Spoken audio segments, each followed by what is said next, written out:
तो आप सभी को नमस्कार। मैं हूं आशुतोष और आप देख रहे हैं एसडीजी चक्रा। जैसा कि आप जानते हैं कि एसडीजी चक्रा एक ऑनलाइन नॉलेज शेयरिंग प्लेटफॉर्म है जिसमें हम सस्टेनेबल डेवलपमेंट गोल से रिलेटेड विषयों पर बातें करते हैं। और इसी में हमने एक इंटरव्यू सीरीज शुरू करी है जिसका नाम है एसडीजी चर्चा। इसमें हम इनवाइट करते हैं एसडीजी से संबंधित अलग अलग क्षेत्र के एक्सपर्ट गेस्ट को जो हमारे साथ अपने व्यूज, नॉलेज और एक्सपीरियंस शेयर करते हैं। और आज इस चर्चा में जो हमारे साथ हैं वो एक बहुत ही स्पेशल गेस्ट है। उनको वाटर मैन ऑफ इंडिया भी कहा जाता है। जल संरक्षण और नदियों के पुनरुद्धार पर उनका एक बहुत ही विस्तृत काम है। इसके साथ ही स्टॉकहोम वाटर पुरस्कार, जो कि जल के क्षेत्र का नोबेल पुरस्कार भी कहा जाता है, उससे भी उनको सम्मानित किया गया है। द गार्डियन ने इस दुनिया के 50 व्यक्ति जो इस पृथ्वी को बचा सकते हैं उस लिस्ट में इनका नाम शामिल किया है। 2005 में भारत के एक प्रतिष्ठित पुरस्कार जमनालाल बजाज अवार्ड से भी इनको सम्मानित किया। और साथ ही साथ एशिया का सबसे प्रतिष्ठित पुरस्कार रेमोन मैग्सेसे पुरस्कार से भी आप सम्मानित। तो आइए हम सब मिलकर स्वागत करते हैं the water man of India, Bharat के जल पुरुष श्री राजेंद्र सिंह जी का। सर बहुत बहुत स्वागत है आपका। धन्यवाद।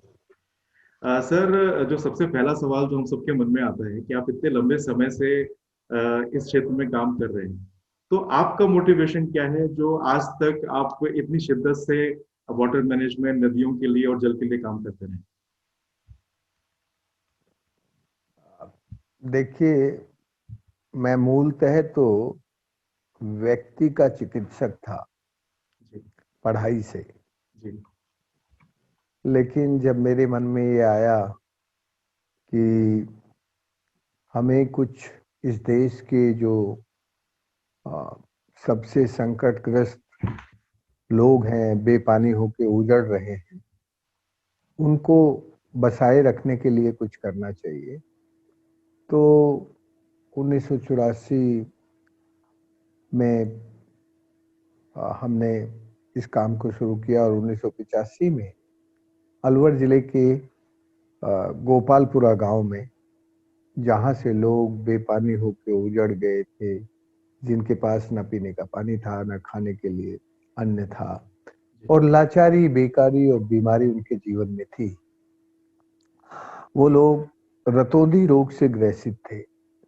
तो मैंने पहले उनके लिए ये काम शुरू किया। बहुत सारे लोग, जो बूढ़े लोग थे, महिलाएं थी, वो ठीक हो गई। और उनमें से एक व्यक्ति का नाम था मांगू मीणा। जी। उसने कहा, ओ राजेंद्र, माने था कि दवाई भी कोनी चाहिए, माने था कि पढ़ाई भी कोनी चाहिए, माने तो पानी चाहिए, पानी की कमी के कारण हम उजड़े हैं। तो मुझे उन्होंने मोटिवेट किया, मुझे उन्होंने प्रेरित किया कि आदमी तो बड़ा लोभी, लालची है, स्वार्थी है। ये अपने लोभ लालच के सामने किसी को भी मानता नहीं है। लेकिन धरती माता, प्रकृति सबको देती है और वो बड़ी दयालु है। तो तू आदमी का इलाज बंद कर दे और धरती का इलाज कर। सबसे पहले उसने मुझे सूरज, जो हमारे राजस्थान में सबसे ज्यादा पानी को उड़ाता है, जी। पानी का सबसे बड़ा चोर है, उसकी चोरी रोकने का काम मुझे सिखाया। और मैंने उन्हीं से सीखकर जल संरक्षण का काम शुरू किया। ये जो जल संरक्षण का काम था, ये भारत का सनातन काम है। जी। सदियों से भारतीय समाज जल के का सम्मान करना, जल को अनुशासित होकर उपयोग करना, जल को आ, का एक तरह से परिशोधन, शोधन और उसको पुनर्उपयोग करने की भारत की पुरानी परंपरा थी। जी। और भारत ही इसलिए पानी के मामले में दुनिया का गुरु था, क्योंकि वो ये जानता था कि ये जो जल है, ये हमारा जीवन है। और ये केवल हमारा जीवन नहीं है, इस पूरे ब्रह्मांड का, इस पूरे प्लेनेट का जीवन है। इसलिए इसको हमें सहेज कर रखना चाहिए। तो ये बात मुझे समझ में आ गई और मैं मांगू काका से प्रेरित होकर इस प्रकृति के रक्षण, संरक्षण और प्रकृति के पोषण के काम में लग गया। तो सर, ये जो आपकी शुरुआत है, मंगू काका ने आपको प्रभावित किया और आज आप हम सबको प्रेरित कर रहे हैं जल पे काम करने के लिए। सर, इस जो सिलसिले को आगे बढ़ाते हैं तो मेरा अगला सवाल आपसे ये था कि अगर सस्टेनेबल डेवलपमेंट जो आजकल का एक बहुत बज़ वर्ड है, इसकी बात करें तो आपके शब्दों में ये सस्टेनेबल डेवलपमेंट क्या है और पानी और नदियों के संदर्भ में इसका क्या महत्व है?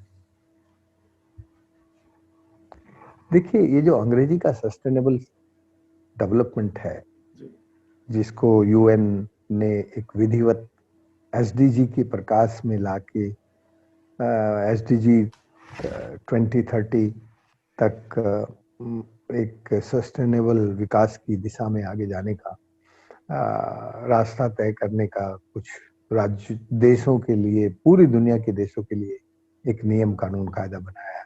जी, इस सस्टेनेबल का अर्थ है ऐसा विकास जिसमें विस्थापन ना हो, विकृति ना हो और विनाश ना हो। ऐसा विकास जो हमेशा नया सृजन करता चला जाए, जीवन की जरूरतों को पूरा भी करे, सबके जीवन की जरूरत, केवल मानवीय जीवन नहीं, पेड़ पौधों के जीवन की जरूरत, पक्षियों के जीवन की जरूरत, मानवता के जीवन की जरूरत, उन सबको भी पूरा करे और नया सृजन, नया क्रिएशन, नया निर्माण उसमें होता चला जाए। सस्टेनेबल का भारतीय अर्थ करीब करीब सस्टेनेबल से 1000 गुना ज्यादा गहरा और ज्यादा अर्थवान है।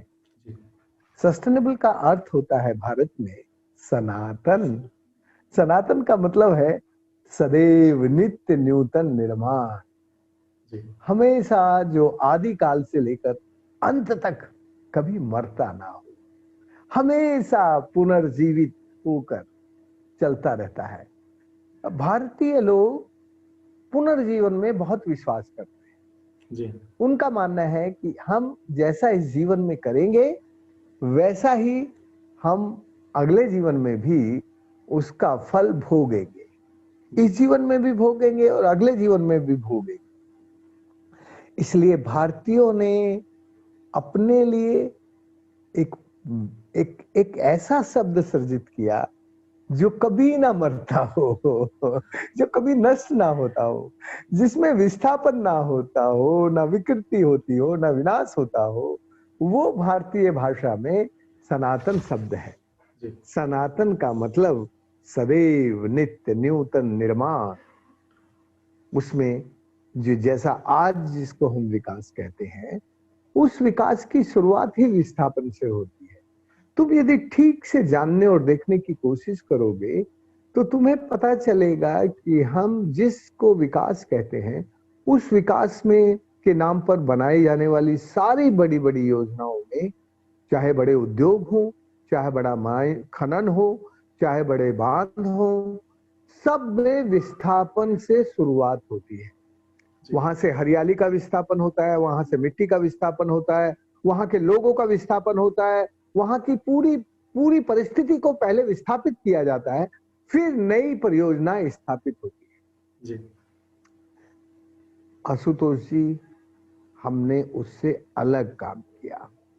हमने 11,800 बांध बनाए, जी, लेकिन कहीं भी हरियाली का विस्थापन नहीं हुआ, हम्म, कहीं भी लोगों का विस्थापन नहीं हुआ।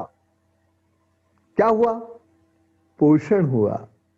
हमने बादल से निकली पानी की बूंदों को पकड़ लिया और पकड़ के ऐसी जगह उनको ठहराया जिससे वो धरती के पेट में चली गई जी, और धरती के पेट में से सूरज चोरी ना कर सका। इसलिए मैं ये कहता हूं कि हमने, ठीक है, हमारे नंबर थोड़े ज्यादा हो गए, 11,800 हो गए। सरकार का होता तो एक नंबर होता, जी, लेकिन सरकार के एक नंबर का कोई बांध नहीं है पूरे भारत में। जितना पानी हमने 11,800 स्ट्रक्चर्स में रोका, उसके मुकाबले का कोई एक बांध नहीं है जो ये कह सके कि हमने तुम्हारे 11,800 बांधों से ज्यादा पानी रोक ली। इसका मतलब क्या हुआ? इसका मतलब क्या हुआ? इसका मतलब ये हुआ कि भाई ठीक है, हमने गरीब लोगों के लिए, गरीब लोगों के साथ मिलके छोटे छोटे बांध बनाए, जी, वो ज्यादा जगह पर बंद गए, लेकिन उस जगह को ना तो उस जगह पर अतिक्रमण हुआ और ना उस जगह का शोषण हुआ, उस जगह का हुआ पोषण। जी तो जब आपके विकास, जिसको आप विकास कहते हैं, मैं तो उसको विनाश ही कहता हूं, जिसको आप जी विकास कहते हैं, उस विकास से जब प्रकृति का पोषण होता हो तो वो सस्टेनेबल हो जाता है, वो सनातन हो जाता है। और जिस विकास से विस्थापन होता हो, विकृति होती हो, विनाश होता हो, वो जो विकास है वो हमें विनाश के रास्ते पर लेके जाता है। और फिर जिस रास्ते पर भारत चला, उस रास्ते पर चलकर मैं आपको ये बताना चाहूंगा कि भारत की पहली प्लानिंग कमीशन की रिपोर्ट में कुल 232 गांव ऐसे थे जो 916 थे। जी आज इस भारत सरकार में, खुद भारत सरकार कहती है कि 1,56,000 गांव ऐसे हैं जिनके पास अपना पीने के लायक पानी नहीं है। तो भाई आशुतोष, तुम बताओ, ये विकास हुआ कि विनाश? सर विनाश ही हमने हुआ। आजादी के बाद बहुत बड़े बड़े अच्छे, जी हाँ, बावजूद इसके कि हमने आजादी के बाद पानी के लिए इतने काम किए, इतने काम किए जी कि जितनी हमारी पॉपुलेशन की ग्रोथ थी उससे ज्यादा हमने पानी का काम किया, फिर भी हम बेपानी हो गए, जी फिर जी भी हमारा पैसा भी गया और पानी भी गया और हम बेपानी बन गए। तो भाई तुम बताओ, ये ये ये सस्टेनेबल विकास है या ये सस्टेनेबल विनाश है? सर ये इसमें दूसरा ऑप्शन ही ज्यादा अच्छा ज्यादा फिट बैठता है। सर अभी जो आपने एक अगर बिल्कुल आधारभूत लेवल पे अगर मैं कहूँ तो आपने एक बात की कि विकास वो है जहाँ विस्थापन ना हो बल्कि पोषण हो प्रकृति का और लोगों का। तो ये मुझे लगता है कि हाँ, सस्टेनेबल डेवलपमेंट को एक नए नजरिए से या मैं कहूँ कि सही नजरिए से आपने हम सबको दिखाया है। सर एक चीज और मैं आपसे जानना चाह रहा था कि एक जो लाइन है जो कि बड़ी प्रसिद्ध है कि जो तीसरा विश्व युद्ध होगा वो पानी को लेकर होगा।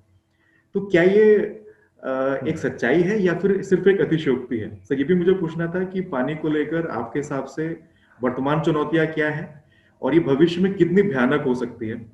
खासकर आपकी एक बुक है वाटर एंड पीस, तो उसका क्या संबंध है वाटर एंड पीस का? देखो,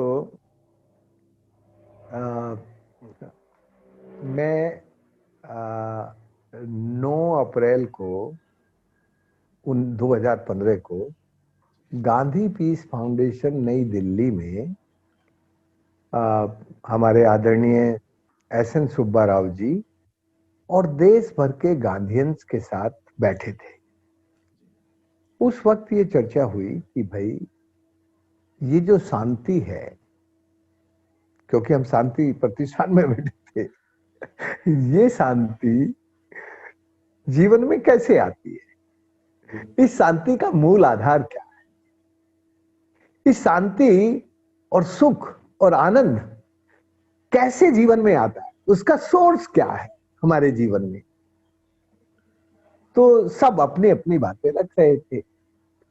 तो मैंने कहा कि मुझे ये लगता है कि जब हमारे जीवन की शुरुआत हुई वो जल से हुई। अमीबा एक सेल का जंतु है, वो पानी में ही शुरुआत हुई थी और फिर हम जैसा जटिल मानव निर्मित हो गया आते आते आखिर तक। तो इस जटिल मानव की भी जो जरूरत है वो दो चीजें हैं। सबसे पहले जल, जिससे उसका जीवन शुरू हुआ, और वायु, जिससे उसके जीवन का संचालन होता है, जिससे उसका जीवन संचालित होती है, और मिट्टी, जिससे उसके शरीर को आकार मिलता है, और ऊर्जा जो सूरज से आती है, सूर्य देता है, और एक जगह, एक स्थान इस मानव को भी और सब जीव जगत को वो आकाश में मिलता है। तो ये जो पंच महाभूत हैं ये हमारे भगवान हैं। जी। भैसे भूमि, गैसे गगन, वैसे वायु, ऐसे अग्नि और वैसे नीर। तो भारतीय मनीषियों ने, भारतीय ऋषियों ने जब भगवान शब्द का सृजन किया होगा तो उनके सामने ये पंच महाभूत, पंच अक्षरा एक शब्द बनाने का सोचा होगा। जी तब ये भगवान शब्द भारत के ऋषियों ने अपने लिए बनाया होगा। और भगवान भारतीयों के लिए सबसे बड़ी चीज होती, सबसे बड़ा होता है, सबसे बड़ा। जी भगवान को भारतीय आज भी अपने जीवन का सबसे बड़ा आधार मानते हैं। बिल्कुल। और वो भगवान किसी मंदिर मस्जिद में नहीं रहता, ना मंदिर में रहता, ना मस्जिद में रहता, ना गिरजा में रहता, ना गुरुद्वारे में रहता। वो तो हमारे साथ रहता है। वो तो हमारी आत्मा को बनाता चलाता है। तो ये जो भगवान है, इस भगवान को के बिना हमारे मन में शांति नहीं आ सकती। जी तो हमारी शांति का मूल आधार हमारा भगवान है। जिन पंच महाभूतों से हम निर्मित हुए, जब इस पर संकट आता है, जब ये बाजार में खड़ा कर दिया जाता है देखने के लिए, जब ये प्रदूषित होने लगता है, शोषित होने लगता है, इसको लोग अतिक्रमण करने लगते हैं, तो फिर शांति कहां से आएगी? आज पानी का, जल का प्रदूषण, अतिक्रमण और शोषण हो रहा है, बाजार में खड़ा बिक रहा है, तो फिर शांति कैसे रहेगी? जी तो लोगों को मेरी बात समझ में आई भाई है? और सब लोग कहने लगे हाँ ये तो भाई बात तो ठीक है। तो बात होते होते फाइनली ये हुआ कि भाई इस मामले को जो राजेंद्र बोल रहा है इसको समझना चाहिए। और फिर गांधीयन लोग बहुत बहुत विद्वान होते हैं, वो बड़ी शांति से सब लाद देते हैं, जो बोलता है ना उसी के सिर पे लाद देते हैं। जो तेल की बात कहता है उसी को तेली बना देते हैं वो। तो मुझे ही कहा कि भाई तुम इसका इस बात को जिसको तुम कह रहे हो, इसको कहने के पहले जरा पूरी दुनिया में क्या हो रहा है उस पर थोड़ा देखकर बताओ। तो आशुतोष जी हम जरा पागल लोग हैं। तो हमने कहा भाई जब ये सब लोग इतने प्यार से हमें कह रहे हैं तो चलो हम निकल चलते हैं। तो हम तो 9 तारीख को ही रात को निकल गए और सबसे पहले हम अपने पड़ोसी देश में गए, चीन में, शंघाई में। और फिर वहां से हम साउथ कोरिया, और फिर हमने अपनी यात्रा शुरू की। और ये यात्रा दुनिया के, जब मैं पहली दिन जब निकला यहाँ से, दिल्ली से, गांधी पीस फाउंडेशन से, तो मेरे मन में एक बात थी कि मैं 20 देश अफ्रीका के और 20 देश सेंट्रल वेस्टर्न एशिया के, मिडिल ईस्ट वगैरह के, और 20 देश यूरोप के इस यात्रा में कवर करूंगा, देखूंगा। और उसका फिर मैंने अपने रास्ते में ही शंघाई में बैठकर, दिल्ली में बैठकर, रात को जितना भी समय मिला मैं सोया नहीं उस दिन, बस उसी में लग गया और प्लानिंग करके और मैं निकल गया। मैंने पिछले 5.5 सालों ये कुल 60 देश सुनिश्चित किए थे यात्रा का अध्ययन के लिए, पीस, शांति के लिए। और लेकिन फिर इनकी संख्या बढ़ती ही चली, क्योंकि कई देशों में तो मुझे नदियों के मामले में कई बार जाना पड़ा।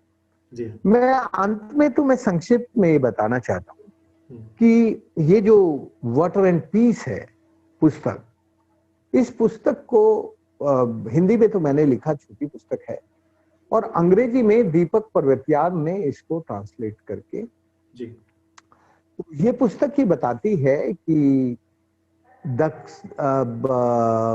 मध्य और पश्चिम एशिया के देश बेपानी होकर यूरोप की तरफ जा रहे हैं। इसका मतलब ये कि यूरोप में पानी है, उनकी धरती के ऊपर भी पानी है, धरती के नीचे भी पानी है। उन्होंने अपने पानी को प्रदूषित होने से बचा के रखा, उन्होंने अपने पानी को ठीक कर लिया जो बिगड़ गया था, नदियां जो खराब हो गई थी, और अपने अंडरग्राउंड एक्यूफर को वो इस तरह से एक्सप्लॉइट नहीं कर रहे जिस तरह से हम कर रहे। ये जो देश हैं अफ्रीका के, ये देश यूरोपियंस के कब्जे में थे, यूरोपियंस का राज था जी। जैसे भारत में अभी अंग्रेजों का राज था, वैसे ही वहां कहीं फ्रांसीसियों का राज था, कहीं अलग अलग बहुत सारे देशों का, यूरोपियन कंट्रीज का राज था। तो जहां जहां इन यूरोपियन कंट्रीज का राज था, वहां वहां इन सब ने अपने देश की बड़ी कंपनियों को वहां के पानी का मालिक बना दिया जी। और उनको पानी के व्यापार करने का लाइसेंस दे दिया, लीज दे दी। तो उन्होंने वहां के पानी पर कब्जा करके और पानी का जो नया बाजार था वो वहां खड़ा कर दिया। तो लोग बेपानी होने लगे, लाचार होने लगे, और जब पानी नहीं है तो कैसे खेती करें, क्या करें। तो ये जो पानी का बाजार था, उस पानी के बाजार ने इन लोगों को लाचार बेकार बना के उजाड़ना शुरू किया। फिर आजादी मिली, इन लोगों ने आजादी के आंदोलन चलाए, तो ये लोग आजाद भी हो गए। जैसे मैं यहाँ तुम्हें सेनेगल की एक छोटी सी घटना देना चाहता हूँ। जी। सेनेगल अफ्रीका का गरीब देश है, बड़ा देश है, लेकिन यहाँ फ्रांसीसियों का राज था। तो जब फ्रांसीसियों का राज था तो उन्होंने वहां की एक कंपनी को उस अपने पानी का मालिक बना दिया। फ्रांसीसियों ने सेनेगल का पानी का मालिक बनने के बाद ये लोग वहां व्यापार करने लगे और सेनेगल गरीब हो गया, बेपानी हो गया, वो लूटने लगा। तो जब ये आजाद हुए तो पानी का कंपनियों का अधिकार खत्म हो कर दिया उन्होंने और सब चले। अब इतने दिन की आजादी के बाद ये सेनेगल अब फिर इन फ्रांसीसी कंपनियों का मन उस पानी पर ललचा गया। पुराना सब ढांचा तो उनका खत्म हो ही गया था। अब फिर वो वहीं जा रही हैं। अब ये मार्च 2021 में पूरी दुनिया का जिसको वर्ल्ड वाटर फोरम कहते हैं, विश्व जल मंच कहते हैं, वो कर रहे हैं। और उससे पहले वहां के पानी के जो राइट है वो कंपनियों को कैसे मिले, वहां की फ्रांस की कंपनी को, उसका पूरा एग्रीमेंट हो गया है वियोलिया और कई कंपनियों के साथ। तो ये जो पानी की लूट हमारी कंपनियां कर रही हैं, इससे बहुत सारे देश बेपानी होके उजड़ रहे हैं जी। बेपानी होके अपनी जगह छोड़कर दूसरे देशों में जाने को मजबूर है। और जहां जहां ये लोग उजड़ रहे हैं, वहां वहां दूसरे लोग उन पर कब्जा कर रहे हैं, उन खाली पड़ी जगह पर जी। जो पावरफुल लोग हैं, जो उस जगह को किसी न किसी इंडस्ट्री के लिए कैसे न कैसे उपयोग कर सकते हैं। तुम सीरिया के बारे में जान लो जी। कि सीरिया एक ऐसा देश है जहां भारत से भी पहले खेती शुरू हुई थी।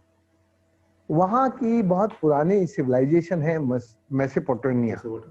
ये जो सभ्यता है, ये सभ्यता इफ्रीटस नदी के दोनों तरफ बहुत पहले से खेती में लगी बनी थी जी। ये 3 देशों की नदी है, टर्की से शुरू होती है और सीरिया होते हुए इराक में जाके समुद्र में मिल जाती है। इस नदी पर अल्टाटुर्क नाम के एक लीडर ने 6 बड़े बांध बनाए और ये जो 6 बड़े बांध थे उसके कारण ये नदी सूख गई। तो जब सीरियन बेपानी होने लगे तो खेती काहे से करें, तो खेती भी नहीं, उद्योग भी नहीं, तो ये छोड़कर मजबूर होकर लाचार बेकार बनकर अपना देश छोड़कर लेबनान होते हुए, ग्रीस होते हुए और टर्की फिर आके समुद्र के रास्ते यूरोप की तरफ मूव करने लगे। आप ये जानेंगे कि जब इनके घर खाली हो, तब घर खाली होते के साथ इन्होंने बगदादियों ने आके उनकी घरों पे कब्जा कर लिया। तो वहां एक बड़ा युद्ध शुरू हुआ। उस युद्ध के बारे में कहते हैं कि वो एक धर्म युद्ध है, कहते हैं कि ये शिया सुन्नी की लड़ाई है। लेकिन जब मैं टर्की में मुझे बुलावा आया था, क्योंकि टर्की में UNCCD 12 2015 में आयोजित हुआ जी। तो उसमें जो पूरी दुनिया के जल संसाधन मंत्री थे, उनको संबोधित करने के लिए, उनको विस्थापन कैसे रोका जाए, प्लायन में कैसे रिवर्स किया जाए, इस पर बातचीत करने के लिए मुझे बुलाया था। तो जब मैं वहां गया तो मुझे फिर पूरी इस नदी को वहां के लोगों ने और वहां के कुछ अफसरों ने दिखाया। तब मुझे ये समझ में आया कि अरे ये तो धर्म युद्ध नहीं है, ये तो जल युद्ध है। क्योंकि जल की कमी के कारण लोग उजड़ने शुरू हुए थे, और जब वो उजड़ गए तो दूसरे पावरफुल ग्रुप ने पड़ोसी देश से आकर उनकी जमीनों पर, उनके घरों पर कब्जे कर लिए, और फिर दूसरे उसमें कुछ बड़े पावरफुल कंट्री उस पर फिर युद्ध करने लगे आपस में। तो इस तरह से ये जो पानी का युद्ध है, ये पानी का युद्ध तो चल रहा है। मैं आज आपसे बता दूं कि इस युद्ध का स्वरूप कैसे बन रहा है। ये जो तीसरा विश्व युद्ध है, ये अतिशयोक्ति नहीं है, ये चल रहा है, ये शुरू है। लेकिन अभी फॉर्चुनेटली हम भाग्यशाली हैं कि भारत अभी कम से कम उस स्थिति पर नहीं पहुंचा है, वो विस्थापन की स्थिति पर नहीं है, उसमें केवल पलायन है। कभी भारत के लोग गांव छोड़कर बेपानी होकर बुंदेलखंड से, राजस्थान से, सब जगह जहां पानी का संकट है वहां से बंबई दिल्ली ही जाते हैं, और फिर जब पानी बारिश आता है तो वापस लौट आते हैं। तो भारत में केवल अभी गांवों से शहरों में पलायन होता है, और जब कोविड आता है तो शहरों से गांव में आ जाते हैं। तो जब भी भारत पर संकट आता है तब भारत का पलायन एक जगह से दूसरी जगह मूव करके अपने को बचा लेता है, अपने को बचाए रखता है। इसीलिए तो हम कहते हैं कि हमारी जो संस्कृति है, हमारी जो आत्मा है, वो इतनी जल्दी मरने वाली नहीं है, वो तो हमेशा रहने वाली है, क्योंकि हम संकट का मुकाबला करना जानते हैं। हमारे ऊपर कोविड आया तो हमारे गांव के लोग अपना शहर छोड़कर वापस अपने गांव आने लगे, जबकि हमारे गांव को उजाड़ने का काम हमारे नेताओं ने किया था। हमारे नेता 30 साल पहले बोलना शुरू कर रहे थे। हमारी एक बहन जी तो रोज बोलती थी यही बात कि गांव में छुआछूत है, गांव में तुम्हारा जीवन सुरक्षित नहीं है, गांव छोड़ के शहर आ जाओ, शहर में तुम्हें कोई नहीं कहेगा कि तुम्हारी कौन सी जात है, कोई नहीं पूछेगा, तो शहर में आने से तुम्हारा जातिवाद खत्म हो जाएगा। ये पढ़ाते थे हमारे कुछ नेता लोग। उन नेताओं ने हमें आपस में हमारे गांव को उजाड़ने का काम, हमारे गांव में स्वावलंबन हो इसका काम नहीं किया। हमें जातियों के आधार पर बांटा तोड़ा। हमारे गांव में भी ये टूटन आई, और हमारे नेता रोज ये बोलते थे कि नहीं तुम गांव छोड़ के शहर आ जाओ, शहर में तुम्हें कोई जाति नहीं पूछता। उन्होंने कभी नहीं सोचा कि इस देश की आत्मा गांव की आत्मा है। ये देश गांव का गणराज्य है, इसको गांव का गणराज्य बना के रखो। यदि इस गांव को हम सचमुच स्वावलंबी बना के रखते तो आज हमारा देश आत्मनिर्भर होता। हमने अपने गांवों को स्वावलंबी बना के नहीं रखा, इसलिए हमारा देश आत्मनिर्भर नहीं है। दोस्तों, मैं इतना ही कहना चाहता हूं कि ये जो तीसरा विश्व युद्ध है, पिछले 6 सालों में मैंने दुनिया के 90 से ज्यादा देशों को जाकर देखा है आंखों से, जिसमें से अफ्रीका और सेंट्रल वेस्टर्न एशिया से उजड़ने वाले लोग जब यूरोप में जाते हैं तो यूरोप के शहरी लोग ये कहते हैं कि ये जलवायु शरणार्थी आ गए। फॉर्चुनेटली अभी भारतीयों के बारे में ऐसा नहीं कहा जाता। भारतीय जब जाता है विदेश तो वहां उन कमाई करता है और कमाई करके उनको टैक्स देता है। इसलिए भारतीयों को जलवायु शरणार्थी नहीं बोला जाता अभी भी, आज भी। किसको बोला जाता है? क्योंकि भारतीय केवल पलायन करता है। भारतीय अपनी वॉलंटरी इकोनॉमी को अपने वॉलंटरली जाता है, अपनी इकोनॉमी को समृद्ध करता है और उनकी इकोनॉमी को भी समृद्ध करके आता है। इसलिए भारतीय केवल युवा लोग जाते हैं और फिर बुढ़ापे में वापस अपने देश आ जाते हैं ज्यादातर, और यदि बुढ़ापे में उनको वहां की नागरिकता मिल गई तो वहां बस जाते हैं और उस देश को आगे बढ़ाने में मदद करते हैं। लेकिन ये जो दूसरे देशों से बेपानी होकर उजड़ कर जा रहे हैं, ये पलायन नहीं कर रहे, ये विस्थापित होकर जा रहे हैं। पलायन करते हैं तो लोग एक जाते हैं फिर वापस आते हैं। जो विस्थापित होकर जाते हैं उनके साथ बूढ़े, बच्चे, माँ बाप सब जाता है, पूरी फैमिली जाती है, और फिर वो वापस आने का सपना नहीं अपने मन में रखते जी। तो ये जो विस्थापन है ये लाचारी, बेकारी और बीमारी में होता है। लाचार, बेकार, बीमार होकर लोग विस्थापित होकर वहां जा रहे हैं, और वो यूरोपियन कह रहे हैं कि ये शरणार्थी आए हैं, इससे हमारा जो लैंडस्केप है वो डेंजरस हो गया है, और पॉपुलेशन ग्रोथ उनके शहरों की बढ़ रही है। ये जो अर्बनाइजेशन है ये उनके फ्यूचर के लिए बहुत बड़ा खतरा है।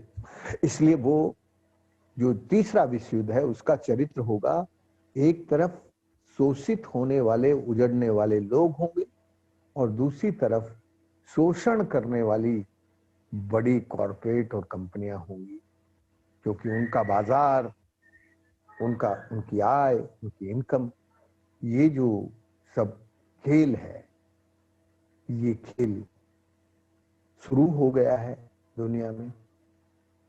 इस खेल को भारतीय लोग ही रोक सकते हैं। इसलिए मैंने, तुम्हें लगेगा आशुतोष कि मैं बहुत बड़ी बात कह रहा हूं, पर मैं बड़ी बात नहीं कह रहा हूं, मैंने जो किया वही कह रहा हूं। मैंने पिछले 5.5 सालों Kenya, Ethiopia, Somalia, Palestine, Jordan, बहुत सारे देशों में कोशिश की कि ये उजाड़ थोड़ा कम हो, पानी का काम हो, जल संरक्षण का काम हो, कुछ छोटे काम से हुए। कितने प्रभावी होंगे मैं नहीं जानता, लेकिन एक बात होगी कि उनका असर ये दिखने लगा है कि जब लोगों के पास जीवन के लिए जल होता है तो जल से जीवन में शांति शुरू होती है। जल शांति लाता है और युद्ध को रोकने में मददगार होगा। ये जो तीसरा विश्व युद्ध है वो जल के लिए होगा, और जल के विश्व युद्ध को रोकने में, शांति लाने में, जल का संरक्षण, जल का प्रबंधन, जल का अनुशासित होकर उपयोग करना, और जल के जो भारत के 6 R हैं वो शांति कायम कर सकते हैं। कौन से 6 R हैं? Respect of water, reduce use of water, retreat, recycle and reuse, and rejuvenate this planet by only by water. इस प्लेनेट को यदि रिजुनेट करना है तो वो केवल पानी कर सकता है, जल कर सकता है। इसलिए ये रिजुविनेशन ऑफ दिस प्लेनेट वो तो पानी से संभव है, जल से ही संभव है। इसलिए ये जो जल का दर्शन है, ये जो भारतीय जल दर्शन है, ये जो भारतीय जल संस्कृति है, ये आज भी भारत को दुनिया में शांति लाने वाला देश, दुनिया का गुरु बनाने वाला देश भारत फिर से दुनिया का गुरु बन सकता है यदि भारतीय इस अपने देश को पहले पानीदार बनाए, फिर दूसरों को पढ़ाने जाएं तो दूसरे सुने। यदि भारत बेपानीदार होगा तो भारतीयों की बात कोई नहीं सुनेगा। इसलिए दोस्तों, मैं तो जितने मेरी छोटी सी औकात है, उस छोटी सी औकात से अपने पानी के काम में जीवन भर लगा रहूंगा और लगा हूं। और मुझे ये सपना दिखता है कि ये शांति यदि लानी है इस दुनिया में तो जल के बिना ना तो सुख है, ना शांति है, ना समृद्धि है। सुख, शांति और समृद्धि का रास्ता जल के संरक्षण से और जल के विकेंद्रित प्रबंधन से ही संभव है। इसीलिए ये जो पुस्तक है, ये पुस्तक पूरी दुनिया में जो अशांति, जो तीसरा विश्व युद्ध आ रहा है उसके बारे में बताती है और शांति कायम करने के बारे में बोलती है। जी। सर, इससे एक जो हम लोग के दिमाग में एक भ्रम था कि तीसरा विश्व युद्ध होने वाला है, आपकी बातों से ये चीज स्पष्ट हो गई कि उसकी भूमिका बिल्कुल लिखी जा चुकी है और उसकी शुरुआत भी हो चुकी है, और उसको बचाने का या तरीका सिर्फ ये है कि हम अपनी भारत की संस्कृति और भारत की आत्मा की तरफ लौटें। तो शायद जो भारत इस पूरे विश्व युद्ध से इस पूरी दुनिया को बचा सकता है। सर, एक छोटा सा यस। सवाल और है कि अगर हम रोजमर्रा की जिंदगी की बात करें तो रोजमर्रा की जिंदगी में लोग ऐसी छोटी छोटी चीजें क्या कर सकते हैं जिससे पानी के इस संकट को रोका जा सके और बेहतर जल प्रबंधन किया जा सके? देखो, सबसे छोटी बात यह है कि हम अपने जीवन में पानीदार बनाने की शुरुआत कर सकते हैं। जी। अपने आप को पानीदार बनाने की शुरुआत कर सकते हैं, फिर अपने राष्ट्र को पानीदार बनाने की शुरुआत कर सकते हैं, फिर दुनिया को पानीदार बनाने की शुरुआत कर सकते हैं। जी। मैं पहले अपनी कहानी सुनाता हूँ, फिर तुम्हें आगे की बात कहूंगा। जी। देखो, जब हमारे पास पानी नहीं था तब हम 52 तोले पानी में स्नान करते थे। 52 तोले पानी का मतलब होता है 1 लोटा और 4-5 साल तक वो हमने किया। मैं बस इतना कहना चाहता हूं कि हमें इस वक्त सुबह आंखें, मुंह और दांत धोने से पानी बचाना शुरू करना चाहिए। स्नान, कपड़े धोने। तो सबसे पहले अपने निजी जीवन में ये अनुशासन लेके आए जल के संरक्षण का। जी। फिर अपने घर परिवार में, हमारा जो घर की छत है, हमारे घर का जो आंगन है, हमारे जो पास जो भी खेती उद्योग जो भी कुछ है, उस सब में पानी को कैसे हम वर्षा के जल को संरक्षित करें और उसके अनुशासित होकर उपयोग कैसे करें। ये करने के लिए हम घर में टांका बना सकते हैं, उद्योगों में और अपनी खेती में कम से कम पानी को रिसाइकल, रीयूज, रिट्रीट करके कर सकते हैं। तो ये हमें अपने पारिवारिक जीवन में करने की जरूरत है। फिर गांव आता है, फिर शहर और मोहल्ला आता है। जी। तो गांव की गलियों में, गांव के गोचर में, शहरों में जो पानी बरसता है उसको अपने गांव की सीमाओं में पानी और मिट्टी को बाहर बह के ना जाने दें, अपने ही यहाँ सहेज के रखेंगे तो बाढ़ नहीं आएगी।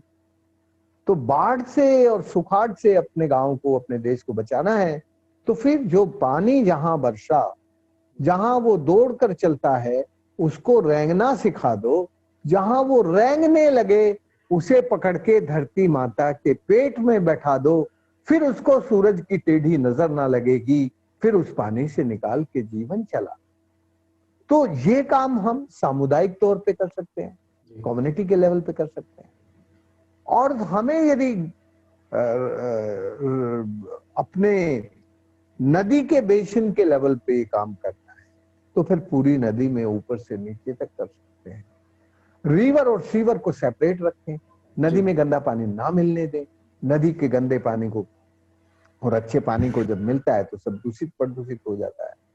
इसलिए हमारा कहना ये है कि हम अपने को पानीदार बनाना चाहते हैं तो निजी जीवन से लेके पारिवारिक जीवन में, सामुदायिक जीवन में और एक नदी की संस्कृति, नदी के जीवन में और एक राष्ट्र के जीवन में, इन 5 लेवल पर ये काम करने की जरूरत है। और इन 5 लेवल पर काम जब होगा जब हमारा जीवन स्वयं जल के लिए अनुशासित होगा। जी। सर, आज के इंटरव्यू का एक की क्वेश्चन है, हम बिल्कुल अंतिम पड़ाव पे हैं अपने इंटरव्यू के, कि अगर आपके पास एक जादू की छड़ी होती तो आप इस क्षेत्र में बेहतर रिजल्ट्स के लिए क्या करना चाहते हैं? ये एक हाइपोथेटिकल क्वेश्चन है, लेकिन फिर भी हम अपने हर गेस्ट से ये पूछते हैं कि अगर आपके पास एक चीज आप कर सकते तो आप क्या करते? देखो, पहले तो पानी का काम जादू की छड़ी से नहीं हो सकता। जी। पानी का काम, जीवन का काम, उसको जादू की छड़ी नहीं कर सकती। जी। उसको तो हमें ही करना होगा। लेकिन फिर भी तुमने जिस कल्पना के साथ सवाल पूछा है उसका कल्पना के साथ जवाब देता हूं। जी। सामुदायिक विकेंद्रित जल प्रबंधन करने का काम हमें शुरुआत करनी होगी। हम यदि राज्य में बैठे हैं, राज चलाने वाले हैं, तो हम अपने राज्य के सभी गांवों को सामुदायिक केंद्रित जल प्रबंधन पर लाएं। यदि हम समाज में रहने वाले एक मामूली आदमी हैं, तो अपने समाज को तैयार करके सामुदायिक विकेंद्रित काम करें। ये जो सामुदायिक विकेंद्रित जल प्रबंधन है, ये जो सामुदायिक विकेंद्रित अनुशासन है, ये ही राष्ट्र को राष्ट्र बना सकता है और पूरी दुनिया को सुख, शांति और समृद्धि के सनातन विकास के रास्ते पर चला सकता है। ये है जादू की जी। यानी जल का विकेंद्रीकृत अगर हम लोग प्रबंधन करते हैं तो ये की का काम कर सकता है वाटर मैनेजमेंट के लिए। या तो सर, ये जो हमारे इंटरव्यू का अंतिम क्वेश्चन था, आपने इतना समय दिया और इतने जो भी मैंने आपको अनुरोध किया था, सिर्फ एक बार अनुरोध करने पे आप हमारे प्लेटफॉर्म पे अपनी जो भी चीजें थी सब शेयर करने के लिए आए, उसके लिए बहुत बहुत धन्यवाद। और हम ये उम्मीद करेंगे कि आप हमें इसी तरीके से मार्गदर्शन देते रहें और इसी तरीके से मोटिवेट करते रहें कि आपकी तरह और भी लोग आगे आए और जल संकट को समझते हुए और उसमें अपनी जिम्मेदारी को समझते हुए अपनी भूमिका निभाएं। तो सर, आप आए, आपने अपना इतना अच्छा एक्सपीरियंस शेयर किया, उसके लिए बहुत बहुत धन्यवाद। धन्यवाद, धन्यवाद, धन्यवाद।